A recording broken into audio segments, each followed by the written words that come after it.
오늘은 스바냐 3장 말씀을 가지고 영원히 사는 방법이라는 제목으로 말씀드리도록 하겠습니다. 여러분, 제가 참 안타까운 세상이 되었다 싶어요. 이렇게 교회에 나와 있는 이보다 교회 밖에서 듣는 이들이 많으니 영상을 촬영해야 됩니다. 요즘. 그러나 이들이 언젠가는 교회를 나올 것이다 저는 믿기에 함께 말씀을 전달하려고 합니다. 오늘 하나님은 약속을 하셨어요. 여호와의 말이다 라고 하시면서 너희들을 보호하고 다시 살릴 것이다. 그런데 몇 가지 특징이 있습니다. 어떤 사람을 살릴 것이냐, 여기에 남은 자라고 표현하면서 12절에는 곤고하고 가난한 백성이다 라고 표현하고 있어요. 또 여기에는 시온의 사랑하는 이들, 그 사랑하는 딸, 예루살렘의 딸이라고 표현하고 있어요. 그래서 그 사랑하는 딸이 되셔야 됩니다. 그리고 그 사랑하는 이들, 어쩌면 하나님 앞에서 겸손히 무릎 꿇는 그런 사람이 되셔야 됩니다. 영원히 사는 방법은 아주 쉽습니다. 세상 사람들하고 반대로 살면 됩니다. 지금 여기 나와 있는 여러분처럼 겸손하면 됩니다. 겸손이 뭔가? 여러분, 겸손은, 하나님 앞에 겸손은 솔직히 말하면 사람들한테 좀 싸워도 되고 서로 좀 승질이 고약해도 됩니다. 그런데 하나님 앞에는 납작 엎드린 사람, 그 사람이 겸손이에요. 물론 그런 사람들은 세상 사람들한테도 참 겸손해집니다. 말 한마디도 이쁘게 하겠죠. 제가 요즘 장로님하고 대화를 한번 했었는데 우리 장로님, 장로님을 잘 달아줬다 그런 생각이 들었어요.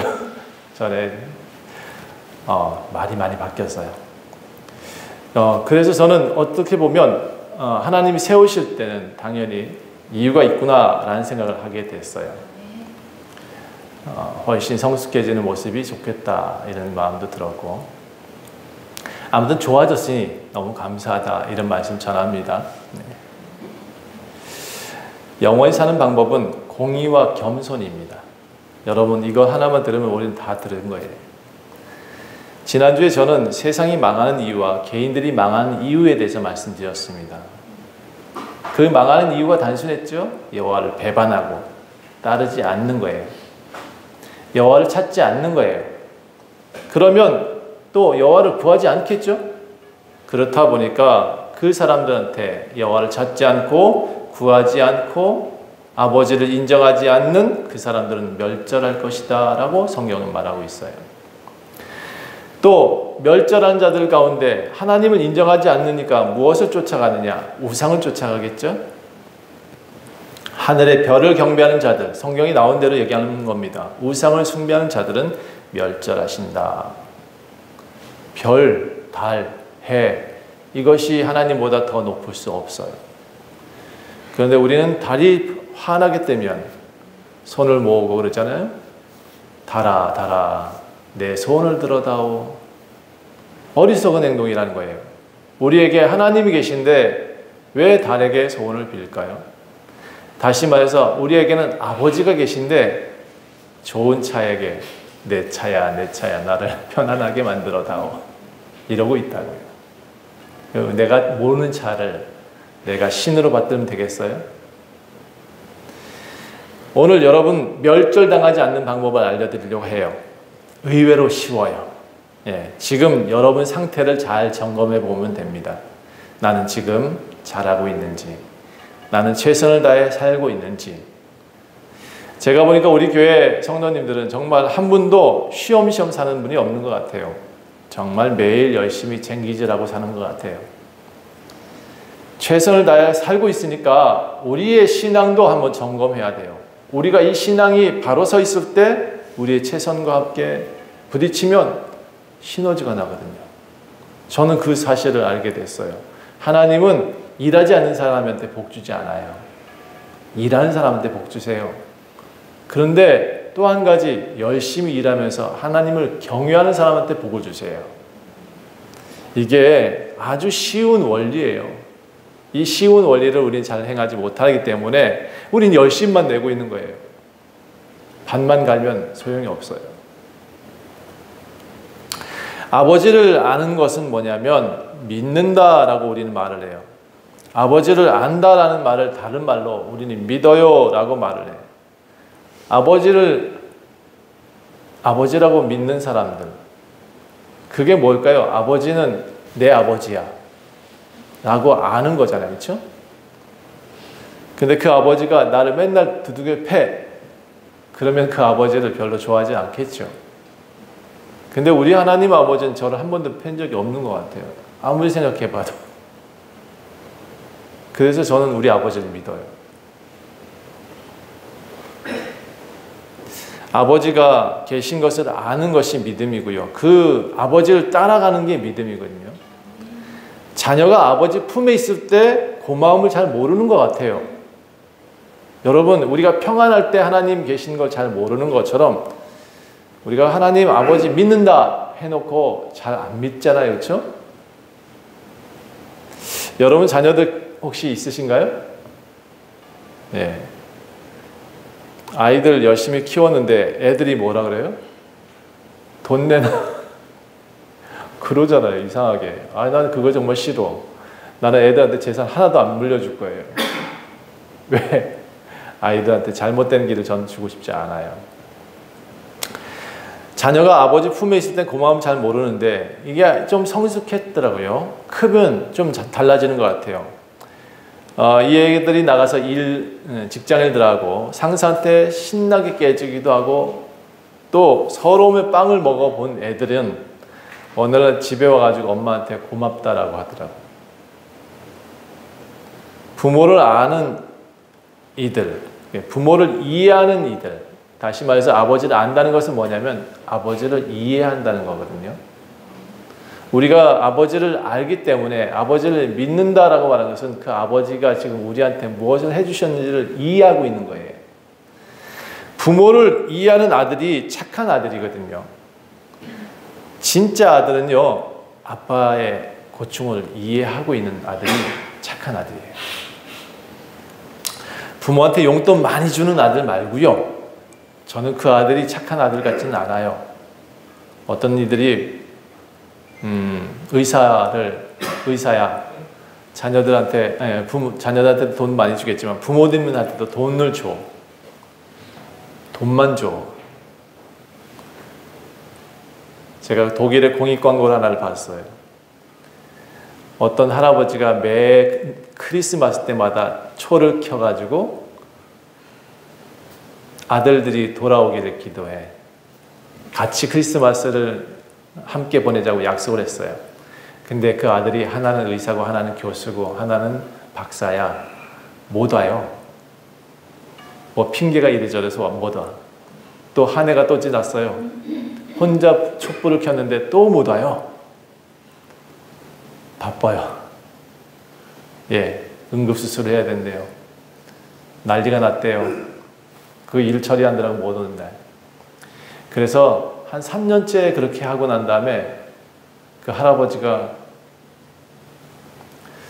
갑자기 죽었다는 부고가 아들들한테 전달돼요. 딸하고 아들이 있었는데 세 남매인가 봐. 아무튼 전달돼서 가보니까 아이들이 이제 그 부고를 받고 엉엉 울면서 검은 옷을 입고 왔어요. 아버지 집에. 근데 역시 촛불이 켜있고 크리스마스 음식이 있고 거기에 아버지가 나와요. 그러면서 아버지가 이런 말을 해요. 내가 이 방법밖에 없었다. 너희들 다 볼 수 있는 방법. 그래서 아버지가 직접 부고를 날렸던 거예요. 여러분, 아버지가 정말 계시다 그러면 잘하세요. 예, 저는 아버지가 없어요. 근데 지금 나중에 우리 아버님, 내가 그 젊은 때 왜 그랬을까? 내가 왜 우리 아버지 술병을 던져버렸을까? 물론 우리 아버지 살리고 싶어서 그랬는데 그때 제가 좀 아버지를 잘했다라면 하는 그런 마음이 저희 육신의 아버지한테 있어요. 어쨌든 나중에 철이 들고 나니까 우리 아버지를 이해하고 있어요. 착한 아들은 뭐냐? 철든 아들이 착한 아들인 것 같아요. 용돈 많이 주는 아들, 아버지 여행 많이 보내주는 그런 아들이 아니라 아버지한테 찾아와서 아버지 손 잡아주는 아들, 그가 착한 아들인 것 같아요. 우리 이제 자녀들도 밖에 나가보면 만약에 가정을 꾸리게 되면 우리가 살아온 것처럼 똑같이 할 거예요. 아등바등 살 것 같아. 발버둥하면서. 그렇죠? 근데 그게 그렇게 두세요. 돈 많이 주지 말고. 그렇게 열심히 살도록 그냥 한번 놔둬보세요. 부모님들이 자신을 위해서 얼마나 수고했는지를 알아야 돼요. 제가 보니까 그걸 알아야 되겠더라고. 그래야 착한 아들이 돼요. 아버지를 찾아와서 감사를 표하는 아들, 그 사람들한테 우리는 철들었다라고 표현해요. 예수 믿는다는 것은 단순하게 우리 고백하는 게 아니에요. 나 예수 믿어요. 이렇게 말하는 게 아니라 예수 믿는 표가 나야 되잖아요. 그렇죠? 예수만 믿는다는 그 모습대로 살아가는 거예요. 예수님 뜻대로 사는 것이 우리는 예수 믿는 거지. 예수 믿어요. 그런데 옆집에 있는 할머니는 이제 요즘 제 아내한테서 재미있는 얘기를 듣는데 교회 다니는 할머니가 옆집에 안 믿는 집에 가가지고 근데 안 믿는 할머니는 계속 나눠주고 살아요. 근데 이 예수 믿는 사람은 거기 자기보다 못한 집인데 맨날 가가지고 할머니 고구마 있어? 할머니 나 이거 필요한데 내놔 이러고 있다는 거예요. 예수 믿는 사람이 아마 딸이 잘 산다는데 돈 많이 받는다는데 왜 그런지 모르겠어요. 왜 그 집 가서 없는 집 가서 할머니 뭐 있어? 하고 맨날 얻어먹냐고. 응? 그게 왜 이렇게 인색하냐고. 예수 믿는다는 것은 그렇게 사는 게 아니죠. 아버지 뜻대로 사는 겁니다. 따라합시다. 예수 믿는다는 것은 아버지 뜻대로 사는 겁니다. 아버지 뜻이 뭐예요? 나눠주고 사랑하고 그리고 아버지를 이해하고 사는 것, 그것이 아버지 뜻이죠. 하나님이 우리한테 약속을 하나 했거든요. 예. 너네들이 이 약속을 지키면 영원히 살 수 있다라고 말을 해요. 아버지 집을 떠나지 말아라 라고 말을 해요. 포도나무 가지가 있는데 너 가지가 붙어 있지 않으면 다 떨어져서 뗄나무밖에 안 돼. 가지가 붙어 있으면 그 아버지 가지에 붙어 있으면 너는 열매를 맺을 수 있어. 포도나무 주된 가지가 열매 맺는 법이 없어요. 예. 가지에서 열매가 내는 거예요. 그러므로 여러분이 열매 내기 위해서는 아버지 집에 있어야 돼요. 자, 제가 살아보니까 가끔 포트홀이 있더라고요. 차를 가다 보니까 구멍이 이만큼 파여 있는 데가 있어요. 덜컹해요. 머리를 한번 텅 치고 나면 정신이 번쩍 나죠. 그렇죠? 이 포트홀이 분명히 있어요. 그러면 앞에 또 포트홀이 있을 수 있잖아요. 그렇죠? 왜냐하면 그 지대는 분명히 그렇게 물로 해서 패이는 곳이니까 반드시 또 있을 수 있어요. 그러면 우리는 어떻게 해야 돼요? 한번 머리 쾅 부딪혔는데 또 열심히 달려갈까요? 점검해야죠. 그렇죠? 여기 타이어 안 터졌나 하고 점검도 해야 되고 또 혹시 있을지 모르니까 한번 좀 멀리 쳐다보고 서서히 가야 되겠죠. 우리는 가끔 신앙을 가진 사람도 이렇게 가끔은 점검할 필요가 있어요. 내가 지금 잘 가고 있는지 아니면 내가 옳지 않은 길을 가고 있는지. 요즘 제가 보니까 기독교인임에도 도덕적으로 너무 해이해요. 안 믿는 사람도 너무 도덕적으로 해이해요. 이익이 된다면 타인 속이는 것은 아무렇지도 않게 생각해요. 배운 사람이나 안 배운 사람이나 남을 속여서 부를 얻으려고 해요. 오죽하면 검사들이 그럴까. 저는 이 세상이 너무 이렇게 만연한 해이, 정직하게 땀 흘린 사람들 눈물 흘리게 하는 그런 나쁜 행위들, 정말 저는 없어졌으면 좋겠어요. 사람에게 양심이라는 게 있답니다. 여러분, 이 양심이 보이지 않는 심장이라고 그래요. 믿지 않는 사람은 양심이 교훈을 하는 거예요. 이 믿지 않는 양심이 죽은 사람들은 진짜 죽은 사람이고요. 제가 보니까 심장은 뛰어도 양심이 죽은 사람이 있더라고요. 잘못된 것을 선택하는데 심장이 안 뛰어. 예, 그런 사람들이 정말 악인인 것 같아요. 이 심장은요, 가끔 내가 뭔가 잘못할 때 막 흔들어요. 하지 말라고. 양심이 그런 역할을 해요. 그런데 예수 믿는 사람한테는 이 양심 플러스 교훈이 있어요. 예수님의 교훈. 그리스도의 율법이 우리를 교훈하고 있어요.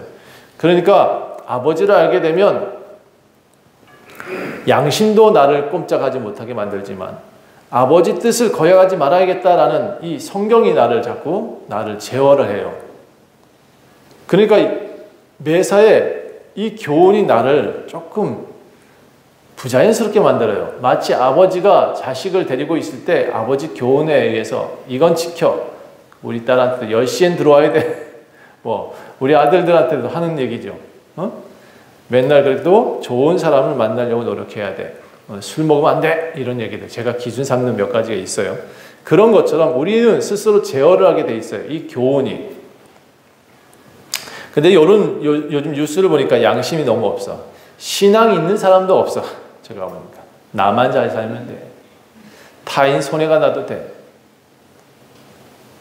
오늘 부동산 하시는 분이 계시는데 집 팔잖아요. 그렇죠? 정당하게 이문 남기는 거 저는 장사라고 생각하거든요. 그런데 많은 이들의 돈을 젊은 세대들의 그 돈을 빌라에 투자하게 빌라 그거 어떻게 하는지 잘 모르겠지만 어쨌든 간에 어떻게 그 돈을 다 착복하죠? 분명히 전세금 돌려줘야 되잖아요. 그렇죠? 근데 그 전세금 돌려주지 못한다고 하는 그건 어떻게 하나 모르겠어. 참 악한 것 같아요. 저는 우리 장 집사님처럼만 장사했으면 좋겠어요. 정당하게. 장씨라서 너무 감사해. 제 아내가 장씨요. 하나 더 있으니 또 힘이 되는. 예, 이게 농담입니다. 여러분 한 분이라도 더 오셔서 우리 함께 가족 되시길 부탁합니다. 예수 믿는 사람은 적어도 이런 악한 행동들은 하지 말아야 됩니다. 남의 눈물을 먹고 사는 사람들은 절대로 하나님 나라 들어갈 수 없어요. 예, 제가 반드시 그건 선포할 수 있어요. 예수 믿는 사람은 어떻게 해서든지 사람 살려고 노력하셔야 돼요. 그것이 아버지 뜻입니다. 스바냐 2장 15절 한번 보실까요? 스바냐 2장 15절 보니까 이는 기쁜 성이라 염려 없이 거주하며 마음속에 이르기를 오직 나만 있고 나 외에는 다른 이가 없다 하더니 어찌 이와 같이 황폐하여 들짐승이 엎드리는 곳이 되었는가. 지나가는 자마다 비웃으며 손을 흔들리로다. 우리가 하나님이 만든 성이 있었어요. 거기 염려 없이 거주하고 있었어요. 마음속에 우리가 생각하기를 야 우리 하나님만 있다. 우리 하나님을 경외해야 된다. 이렇게 생각을 하고 살았어. 그런데 어느 날 사람들이 타락하고 나니까 황폐한 들짐승이 들어눕는 그런 들판같이 변해버렸다는 거예요. 이 세상이 지금 그런 곳이 되었대요. 그러다 보니까 사람들이 뭐라 그러면 안 믿는 사람이 지나가다가 비웃으며 손을 흔들어요. 예수 믿는다고 하더니만 저렇게 사네? 라고. 믿지 않는 사람들은 이 땅이 전부라고 생각하거든요. 여러분 그래서 죽기 전에 나쁜 일도 하는 것 같아요. 예수 믿는 사람들은 그런 일을 못하는 이유가 아까 양심도 있고 교훈도 있고 그래서 못한다 그랬잖아요. 근데 이 사람들은 이 땅이 전부다 보니까 어떻게든 잘 살면 돼. 그렇죠? 자식들한테 많이 남기면 돼. 이게 기준인 것 같아요. 그런데 예수 믿는 사람은 길이 아니면 가지 맙시다. 정당한 길을 내십시오. 차라리 정당한 길을 내세요. 정당한 사업에서 이문 남기세요. 장사에서 이문 남기셔야 돼요. 남 속여서 이문 남기지 말고 하나님께서 주시는 지혜를 가지고 돈벌이를 하셔야 돼요. 여러분 잘 안 풀리죠? 요즘 몰라 나만 그런가? 잘 안 풀리면 하나님께 기도하세요. 하나님은 신명기에 분명히 말씀하세요.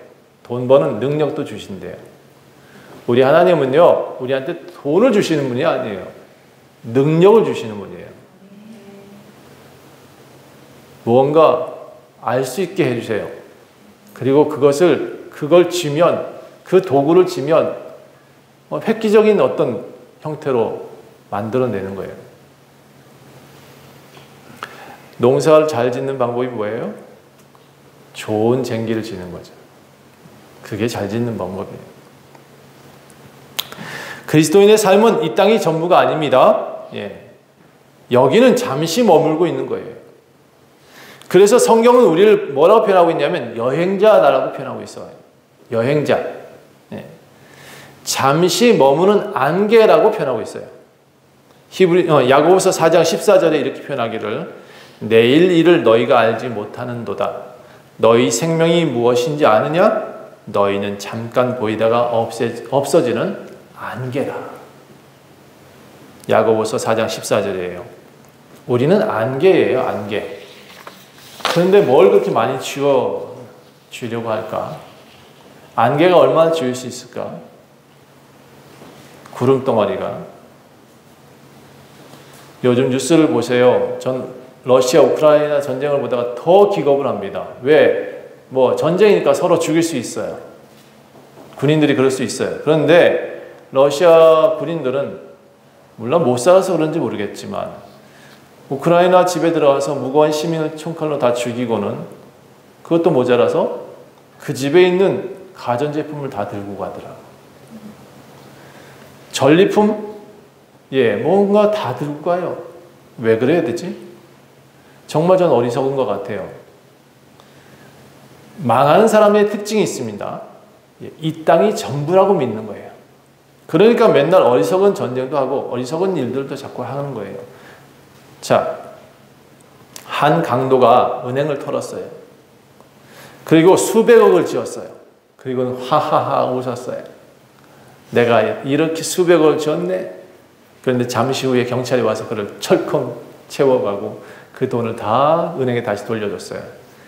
자, 이게 허세예요. 허세. 그 은행털이 범이 허세라고.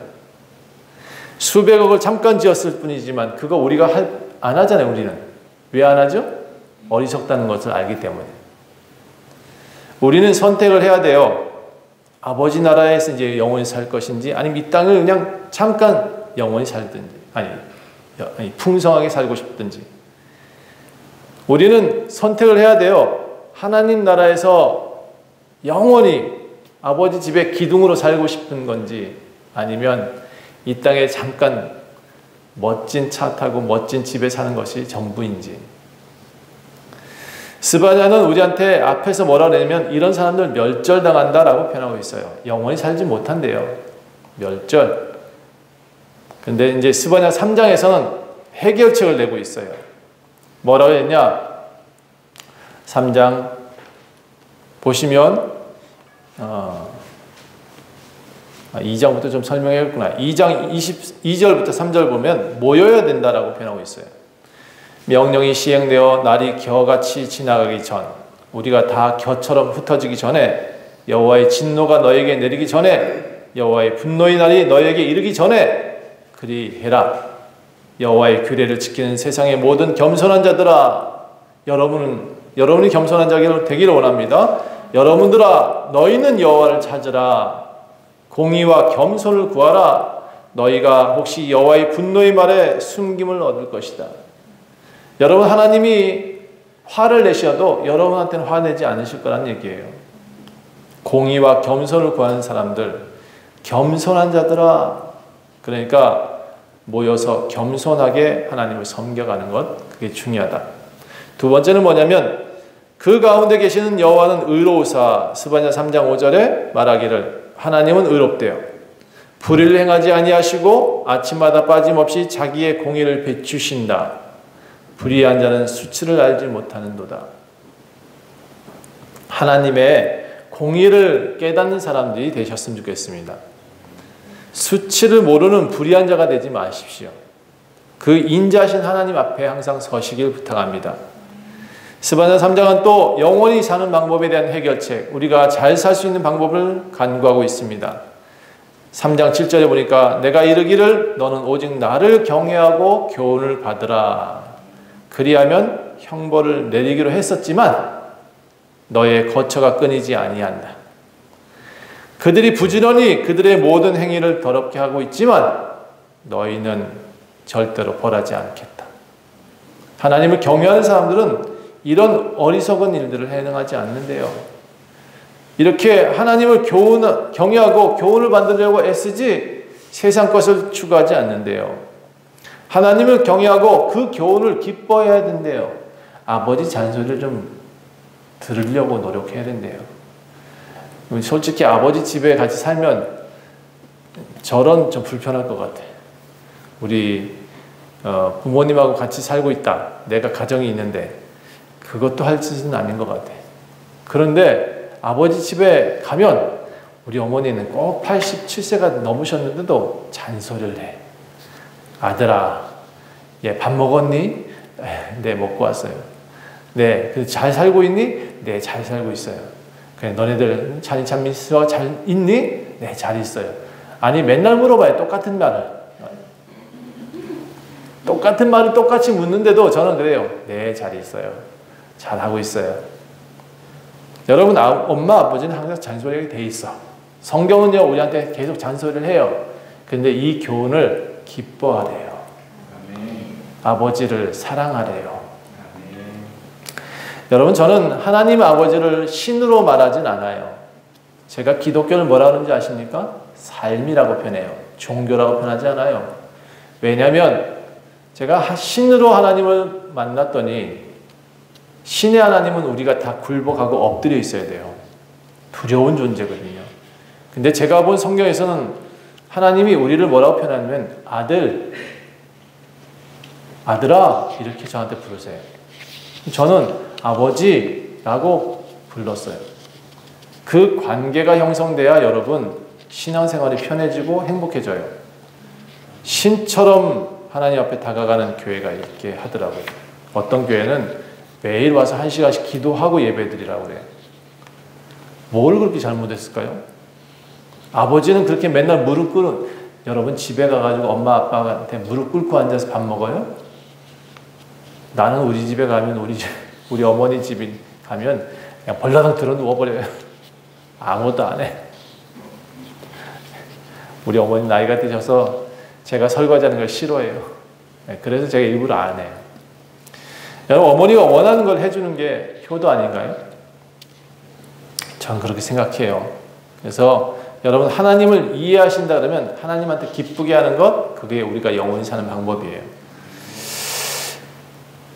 겸손해야 돼요. 또 그리고 항상 하나님 앞에 왔을 때 우리가 스스로 잘난 척하는 것이 아니라 하나님 예쁜 딸 왔습니다.